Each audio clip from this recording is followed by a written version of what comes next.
আমি এখন দাঁড়িয়ে আছি ব্রাহ্মণডিয়া প্রাথমিক বিদ্যালয়ে। আমি একটা অনুষ্ঠানে ভোজ খেতে গিয়েছিলাম। আমি হঠাৎ এসে দেখছি যে স্কুলের গেট কিন্তু পুরো বন্ধ। স্কুলে না আছে মাস্টার, না আছে ছাত্র।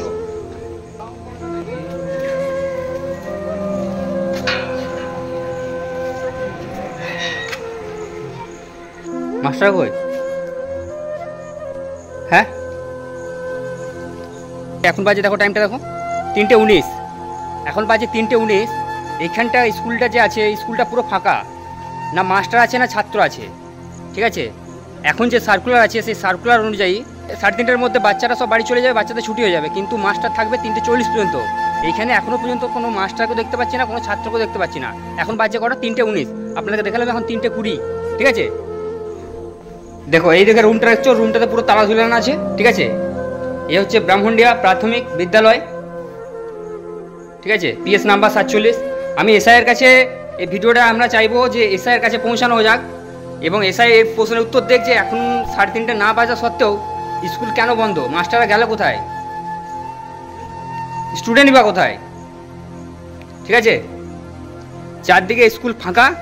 ঠিক আছে, আর এই ব্যাপারটা দীর্ঘদিন ধরেই হয়ে আসছে। এই যে রান্না হয়, এখানে রান্নাঘরটা তোমাদের অবস্থা দেখাচ্ছি। ঠিক আছে, রান্নাঘরটার অবস্থা দেখো কীরকম অপরিষ্কার আছে। তো এইখানেই বাচ্চাদের কিন্তু রান্না হয়। ঠিক আছে, এই উনুনায় কিন্তু বাচ্চাদের রান্না হয়। চলো আমি তোমাদেরকে উপরটা দেখাই, দেখি এখানে কোনো মাস্টার রয়েছে কিনা। সিঁড়ির অবস্থা দেখো, সিঁড়ির অবস্থা দেখো। বাচ্চারা যদি এই বর্ষাকালে স্লিপ করে পড়ে যায় তাহলে এর দায়িত্ব কে নেবে? এখানে 4-এর ক্লাস হয়, 4-এর ক্লাস হয়, কিন্তু ছাত্ররা দেখো কীরকম অপরিষ্কার পরিচ্ছন্ন রয়েছে। ঠিক আছে, উপরে কিন্তু হেডমাস্টার ক্লাস নাই।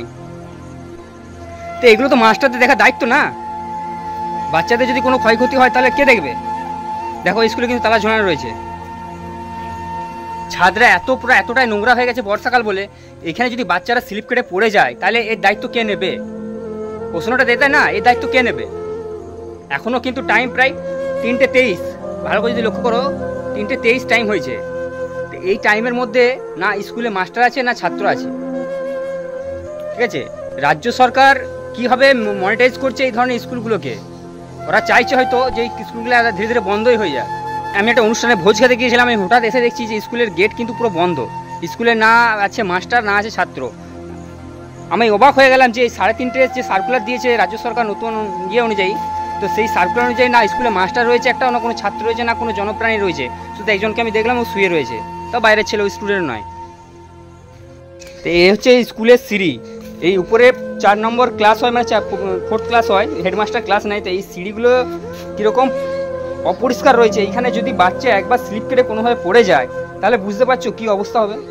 তো এগুলো দায়িত্ব তো মাস্টারদের না, ম্যানেজিং যে কমিটি রয়েছে তাদের দায়িত্ব। এইগুলোকে পরিষ্কার করানোর দায়িত্ব, স্কুল ঠিকঠাক চলছে কিনা, টাইমলি ওপেন হচ্ছে কিনা, টাইমলি ক্লোজ হচ্ছে কিনা, সেগুলো দেখা দায়িত্ব। স্কুলে এসে মাস্টার যদি মোবাইল ঘাটে ঘন্টার পর ঘন্টা, তাহলে কী করে বাচ্চারা শিখবে, কী করে নিজেদের পরিবেশে নিজেদেরকে গঠন করতে পারবে? স্কুলে বাচ্চাদের খেলাধুলার জন্য কোনো রকম এন্টারটেনমেন্টের ব্যবস্থা নেই, না আছে নাগরদোল্লা, না আছে অন্য কিছু। চলো আমি তোমাদেরকে বাথরুমটা পরিবেশ দেখাই যে বাথরুমগুলো কীরকম। দেখো বাথরুমের এই যে সামনেটা, একটা লক্ষ্য করো জিনিস যে এটা বাথরুমের সামনে। তো এইখানটা এরকম ঘাসপালা হয়ে আছে, এগুলো কে পরিষ্কার করবে? এগুলো পরিষ্কার হয়তো মাস্টাররা দায়িত্ব নিয়ে দিয়ে করাবে। ঠিক আছে, এগুলোর জন্য তো টাকা আসে সরকারের কাছ থেকে, এই ধরনের জিনিসগুলো করানোর জন্য তো টাকা আসে। তো এগুলোকে তো করাতে হবে দায়িত্ব সহকারে। এখানে যদি সাপ বর্ষাকালে বেরোয় তাহলে এগুলো তো বিপজ্জনক ব্যাপার হয়ে গেছে। দেখো বাথরুম, দেখো এটা হচ্ছে বাথরুম। ঠিক আছে, এদিকে 2টো বাথরুম রয়েছে। এগুলো মাস্টারদের বাথরুম। এই 2টো বাথরুম দেখতে পাচ্ছি, এগুলো মাস্টার ইউজ করে, আর এগুলো ছাত্ররা ইউজ করে। চারদিকে ঘাসপালা, বর্ষাকাল ঠিক আছে, কিন্তু চারদিকে যে ঘাসপালা রয়েছে সেগুলো তো পরিষ্কার করতে হবে। আমি তোমাদেরকে সবই দেখালাম যে ব্রাহ্মণডিয়া প্রাথমিক বিদ্যালয়ের পরিকাঠামো কেমন, মানে পরিষ্কার পরিচ্ছন্ন কেমন। ঠিক আছে, তাছাড়া টাইম মেনটেন্স কীভাবে, কীরকম কী স্যাররা করে। ঠিক আছে, সমস্ত কিছু তোমাদেরকে দেখালাম। এরপর আমি একটাই স্যারদের কাছে প্রশ্ন করব, বা যে এসআই আছে সেই এসআই স্যারের কাছে প্রশ্ন করব, বা স্কুলে যে ম্যানেজিং কমিটি বোর্ড রয়েছে সেই বোর্ডের কাছে আমি একটাই প্রশ্ন করব যে স্কুলের এরকম অপরিষ্কার পরিচ্ছন্ন রাখার জন্য দায়ী কে? ঠিক আছে, স্কুলে প্রথমত টাইম মেনটেন্স হয় না, এই তো দেখালাম তোমাদেরকে যে এই টাইমের মধ্যে স্কুল কিন্তু বন্ধ হয়ে গেছে। এখন যে নতুন সার্কুলার রয়েছে সেই সার্কুলার অনুযায়ী কিন্তু 3:30 পর্যন্ত বাচ্চারা স্কুলে থাকবে এবং 3:40 পর্যন্ত কিন্তু মাস্টাররা স্কুলে প্রেজেন্ট থাকবে। কিন্তু এই সময়টা কিন্তু না মাস্টার আছে না ছাত্র আছে। তো আমি চাই তোমরা ভিডিওটা প্রচুর শেয়ার করো এবং এই জিনিসটা সবাইকে জানাও যে ব্রাহ্মণডিয়া প্রাথমিক বিদ্যালয় বা আদার্স যে বিদ্যালয়গুলো রয়েছে সেই বিদ্যালয়ের পরিকাঠামোটা এখন বর্তমানে কেমন, রাজ্য সরকার কীভাবে এগুলোকে তত্ত্বাবধানে যে কন্ট্রোল করছে সেগুলো আর মা বাবার রয়েছে বাচ্চাদের তারাও জানতে চায়।